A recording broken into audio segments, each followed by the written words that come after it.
ना तलवार की धार से, ना गोलियों की बौछार से। बंदा डरता है तो सिर्फ परवरदिगार से।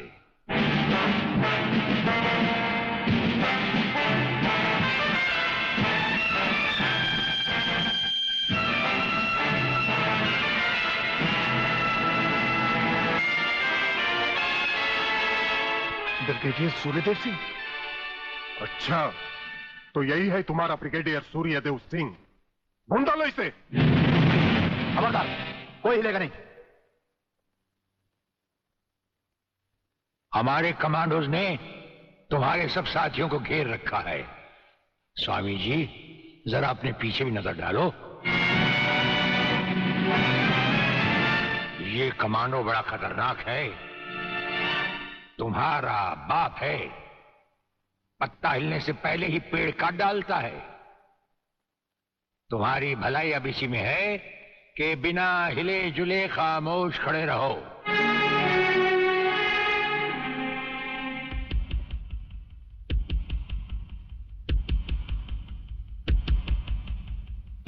दुबे नाम है सत्यवादी। सत्यवादी दुबे।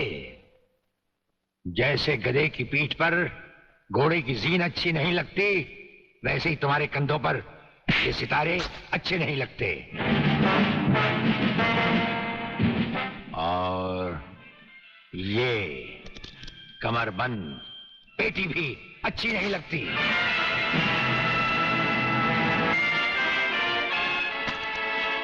अब वो कसम याद करो जो तुमने खाई थी ये वर्दी पहनने से पहले।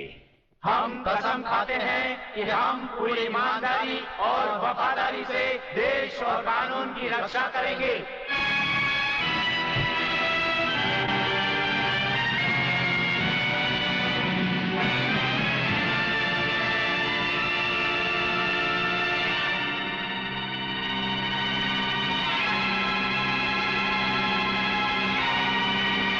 हम तुम्हें सिर्फ ये बताने आए हैं कि अगर तुमने तिरंगे के खिलाफ कोई भी कदम उठाया तो हम तुम्हें वो मौत देंगे जो ना तो किसी कानून की किताब में लिखी होगी और ना ही कभी किसी मुजरिम ने सोची होगी।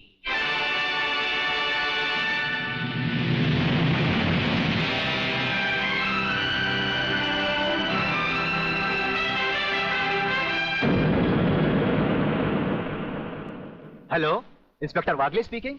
No, suspended inspector Shivajirao Wagle speaking. Sir, DSP साहब ने आपको अर्जेंट बुलाया है। कल से ड्यूटी ज्वाइन करनी। फिर? इंस्पेक्टर वागले, तुम्हें शायद मालूम नहीं कि तमाम पुलिस ऑफिसर्स की फाइल्स देखने के बाद ब्रिगेडियर सूर्यदेव सिंह ने सिर्फ तुम्हें चुना है। सर, अब तुम दोनों को मिलकर काम करना है, लेकिन तुम पूरब हो तो वो पश्चिम है। इसलिए सीनियर ऑफिसर होने के बावजूद मेरी तुमसे रिक्वेस्ट है कि ब्रिगेडियर सूर्यदेव सिंह के साथ मिलकर जो भी खेल खेलना हो, शांति और ठंडे दिमाग से खेलना। सर।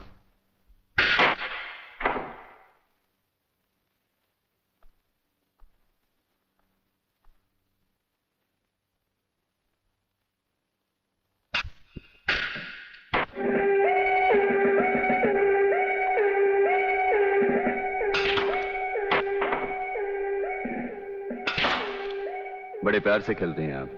असली खिलाड़ी मरने वाले दुश्मन को पता भी नहीं चलने देते कि कब होगी उसकी मौत। तो फिर प्रलयनाथ को छोड़ क्यों दिया? क्या उससे गले मिलने गए थे? गले मिलने गए थे? उसके गले का माप लेने गए थे कि वो फंदे की मौत मरेगा या हमारे पंजे की। वागले, गर्मजोशी अच्छी चीज है लेकिन हमेशा काम नहीं आती। तुमने तो देखा ही होगा कि इसी गर्मजोशी की वजह से तुम कई बार सस्पेंड हो चुके हो। नौकरी की परवाह है किसको? यहां है कौन अपने पीछे रोने वाला? इस ईमानदारी की वजह से बहुत कुछ भुगता है, कोई तकरार नहीं है सर। लेकिन ये गुनाहगार कानून को हाथ में लिए फिरते हैं और मैं हमेशा कानून के दायरे में रहकर काम नहीं कर सकता। अपना तो उसूल है, पहले लात फिर बात, उसके बाद मुलाकात। भाई वागले, अपना तो उसूल है, पहले मुलाकात फिर बात और फिर अगर जरूरत पड़े तो लात। बड़ी उम्मीद थी आपसे, लेकिन अब पता चला आपका रास्ता अलग, मेरा रास्ता अलग। आप नरम खून के, मैं गर्म खून का। हम एक साथ काम नहीं कर सकते सर। वागले, तुमने समझा कि जिंदगी में सिर्फ तुमने ही बहुत कुछ खोया है। इस इंसान को देखो, जब चाहता ये घर बसा सकता था, लेकिन नहीं। इस अकेली जान को हमने अपने देश के लिए उठा रखा है। दोनों का मकसद एक है, मंजिल एक है, सिर्फ रास्ते अलग अलग हैं। नहीं वागले, हमारे रास्ते भी एक हैं, मंजिल भी एक है। और फिर इतनी बड़ी दुनिया में तुम्हारा कौन है? कोई भी नहीं, सिवाय फर्ज के। इस दुनिया में हमारा कौन है? कोई भी नहीं, सिवाय फर्ज के।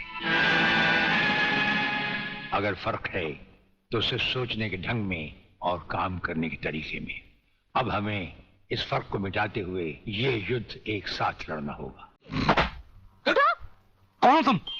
नींद की गोली खाकर सोया है या गांजे की? दिखता नहीं क्या? लड़की हूँ मैं, आलोक की बहन, जिसे तुम्हारे कोई बहादुर इंस्पेक्टर ने बलात्कार के जुर्म में पकड़ा है। कहाँ है वो इंस्पेक्टर? मैं उससे मिलना चाहती हूँ। सलाम साहब। साहब? अच्छा, तो आप ही है वो साहब। मैं पूछती हूँ, तुम पुलिस वालों को हुआ क्या है जो गुनहगार को निर्दोष और निर्दोष को गुनहगार समझ लेते हैं? सुना था कानून अंधा होता है, मगर तुम्हें तो भगवान ने एक नहीं दो आंखें दी हैं, और वो भी चील की तरह मोटी मोटी। क्या वो तीनों तुमको किसी भी तरह से बदमाश लगते हैं? अरे मेरा भाई आलोक, वो तो किसी लड़की से बात करते हुए भी कांपता है। वो किसी पे बलात्कार क्या करेगा? खाक। वागले बेटे, ये तो लाल मिर्च है, तीखी तीखी। हाथ लगाओ तो हाथ चले, मुंह लगाओ तो मुंह चले, दिल लगाओ तो दिल चले। ये तेरी बीवी बनने के लायक है। अरे इस तरह घूर घूर के क्या देख रहे हो? पहले कभी लड़की नहीं देखी क्या? लड़कियां तो बहुत देखी, लेकिन तेरे जैसे तीखी पहली बार देखी। क्या तीखी? क्या नाम है तुम्हारा? शांति शांति शांति शांति शांति शांति। वाह, क्या कमाल का नाम रखा है चुन के माँ बाप ने, शांति, जो इस देवी के चेहरे और जुबान से शहद की तरह टपक रही है। हाँ? हंस क्या रहे हो दांत निकाल कर? मुझे अपने भाइयों से मिलना है। हवलदार, मिलने दो इसे। साहब, उन तीनों को अस्पताल ले गए हैं शिनाख्त के लिए। योर ऑनर, मैं इंस्पेक्टर वागले इस केस की छानबीन मैं कर रहा हूं। अदालत से इस केस के बारे में कुछ कहने की इजाजत चाहता हूं। इजाजत है। Thank you sir.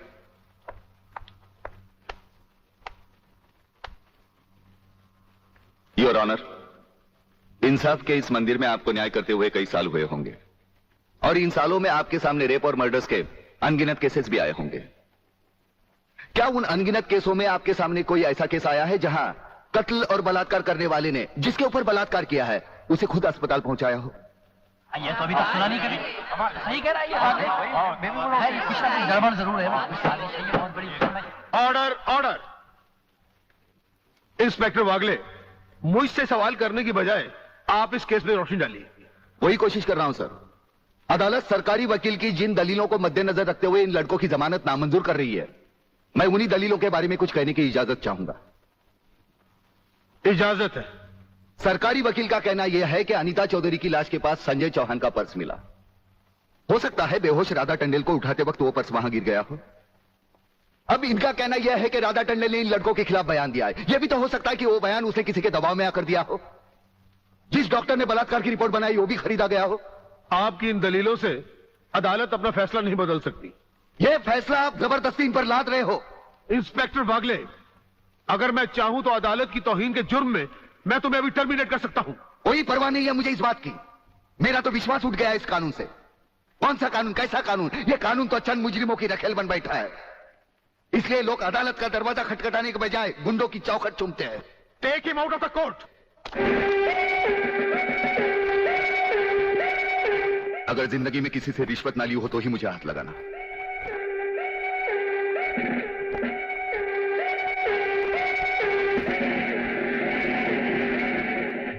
इन्हें गिने भुक्कड़ लोगों की वजह से यह अदालत शतरंज की बिसात बन गई है, जहां कोई भी आकर कानून से खेल सकता है। लेकिन इन खिलाड़ियों को अगर मैंने सच्चा कानून नहीं सिखाया तो मेरा नाम भी शिवाजी राव वागले नहीं। तुम इन 3 लड़कों के केस में कहां उलझ गए? हो सकता है इन बच्चों का केस महज इत्तेफाक ही हो। इत्तेफाक नहीं है सर। ये कड़ियां भले ही अलग अलग नजर आ रही हो, लेकिन अगर गौर से देखें तो ये सब एक ही जंजीर की कड़ियां हैं, जिसमें एक न एक दिन जीवनलाल टंडेल, रसिकनाथ और गुंडा स्वामी की कलाइयां फंसेंगी। ये इत्तेफाक नहीं है सर, इत्तेफाक नहीं है।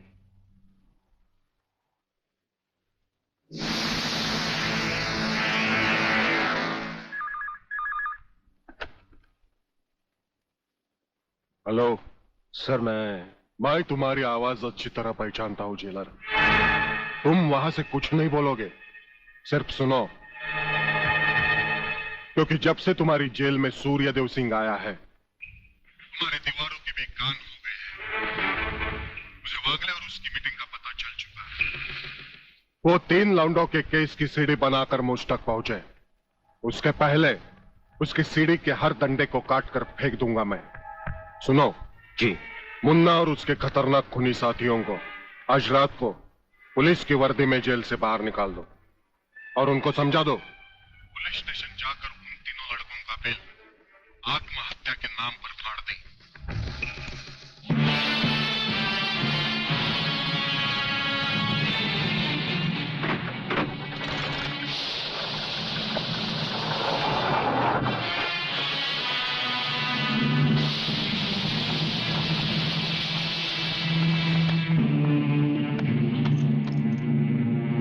टेलीफोन का वायर काट दो, अब इसे बांध दो।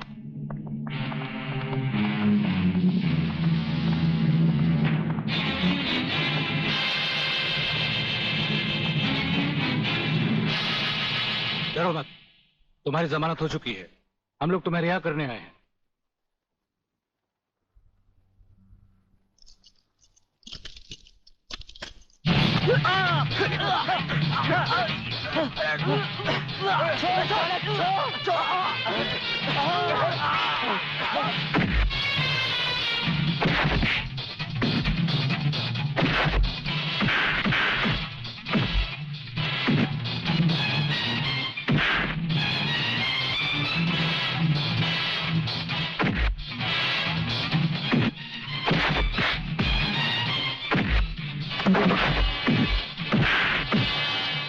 छोड़ना मत संजू।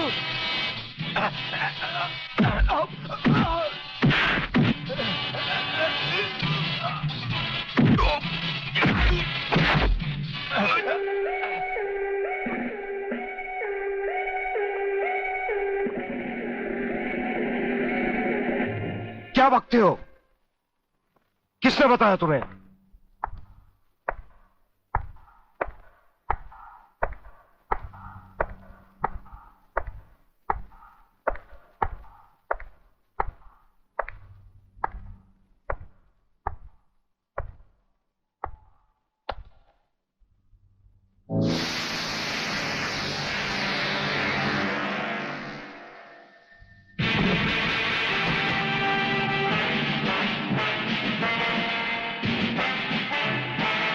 कुछ ही देर पहले तुम जेल की कोठरी में बंद थे, फिर वहां से निकले कैसे?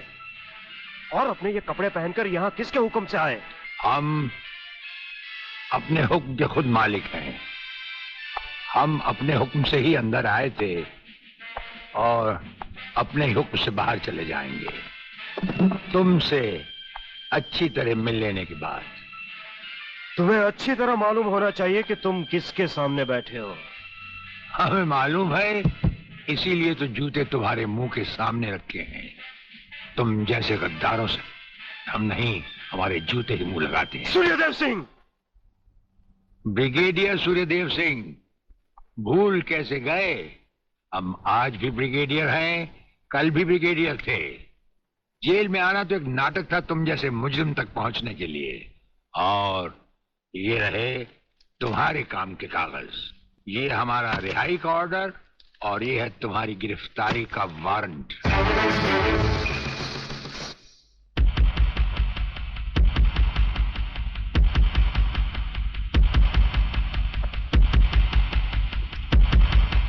याद करो वो दिन जब तुमने ये वर्दी पहनने से पहले एक कसम खाई थी। याद करो।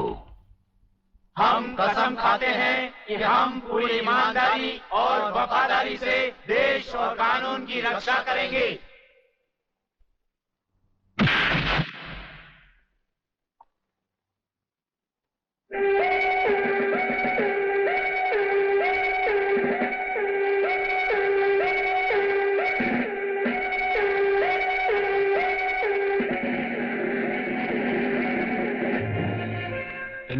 दूल्हों की बारात में ये वर्दी वाला दूल्हा नहीं जाएगा वागले। इसके भी कपड़े उतार डालो।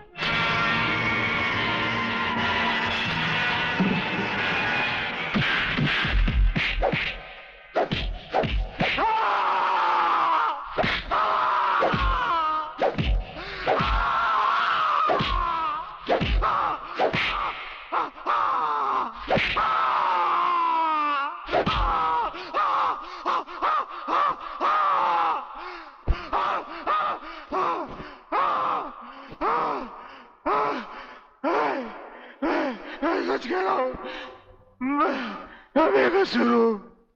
प्रलयनाथ के बारे में मैं कुछ नहीं जानता।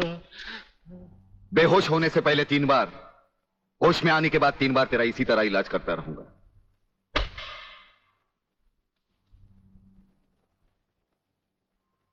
साथियों, तुम लोगों को शायद यह मालूम नहीं कि यह प्राइवेट और इमरजेंसी मीटिंग मैंने क्यों बुलवाई। इसलिए कि सूर्यदेव सिंह जेल से छूट चुका है और अब वो खतरा बनकर हम सबके सर पर मंडरा रहा है।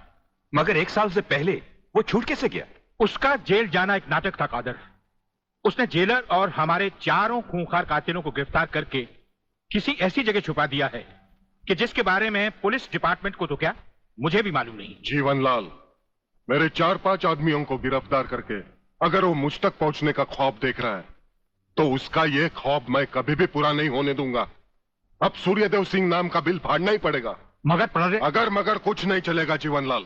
अब 15 अगस्त को ज्यादा दिन नहीं है। जानते हो, सूर्यदेव सिंह हमारे लिए बहुत बड़ा चैलेंज है और बड़े से बड़े चैलेंज के साथ टकराने का प्रलयनाथ को शौक है। तुम तुम्हारी मिनिस्ट्री संभालो, सूर्यदेव सिंह को आज से मैं संभालूंगा।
ड्राइवर, गाड़ी को फौरन किसी गटर के ढक्कन पर खड़ा करो।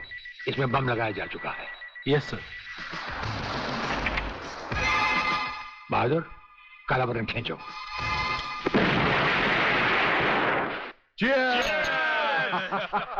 पियो, आज जी भर कर पी लो।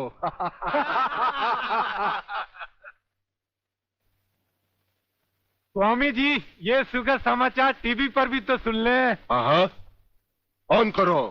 आज सदन के दोनों पक्षों ने इस हत्याकांड की तीव्र आलोचना की। इस हत्याकांड के षड्यंत्र के बारे में हमारी विशेष संवाददाता मोना अलवी की एक रिपोर्ट। आज दोपहर ब्रिगेडियर सूर्यदेव सिंह अपने विशेष दस्ते के साथ भोजन के लिए रवाना हुए। अचानक उन्हें अपनी कार में सिग्नल सुनाई दिया। जो कार में बॉम्ब रखे जाने का संकेत देता है। सूर्यदेव सिंह ने अपनी गाड़ी एक गटर के ढक्कन पर रुकवाई और अपने विशेष दस्ते के ब्लैक कमांडो से ये काला बटन खींचने को कहा। इससे गाड़ी के नीचे का हिस्सा साइड में खिसक गया और धमाके से पहले ही ब्रिगेडियर सूर्यदेव सिंह अपने आदमियों के साथ ही भूमिगत हो गए। तो इस तरह उन्होंने अपनी समझदारी और बहादुरी से अपनी और अपने आदमियों की जान बचाई। तो आइए आज हम ब्रिगेडियर सूर्यदेव सिंह से आपका साक्षात्कार कराएंगे।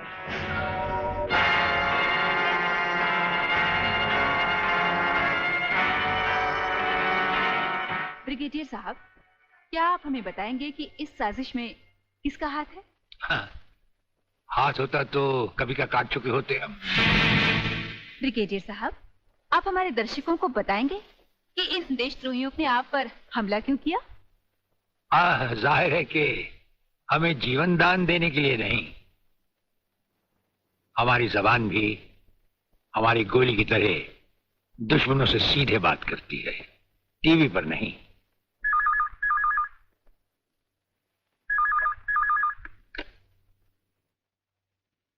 हेलो। ज्यादा आंखें फाड़ कर हमारा न्यूज देखोगे तो जल्दी अंधे हो जाओगे। ये समाचार देखने का नहीं, पैगाम सुनने का वक्त है। हेलो हेलो, तुम फोन कहां से कर रहे हो? तुम तो टीवी पर हो। हम टीवी पर भी हैं और हमारे घर पर भी। गेंडा स्वामी, ये टाइम बम का खेल हम तब से खेल रहे हैं जब तुम्हारे बाप दादा अपने बालों में खिजाब लगाते थे। याद रखना, तुमने सिर्फ एक टाइम बम फिट किया था जो हमारा बाल भी बैंका ना कर सका, मगर हमने तुम्हारी मौत के लिए इतने बम तैयार कर रखे हैं जो तुम्हें तो क्या, तुम्हारे पालतू कुत्तों को भी बचने का टाइम नहीं देंगे। ब्रिगेडियर साहब, क्या आप उन देशद्रोहियों को कोई पैगाम देना चाहेंगे? पैगाम? हमारा पैगाम तो उन तक पहुंच चुका है। हम आपको यकीन दिलाते हैं कि हमें जिंदा देखकर वो अपनी टीवी तोड़ डालेंगे। अबे साले!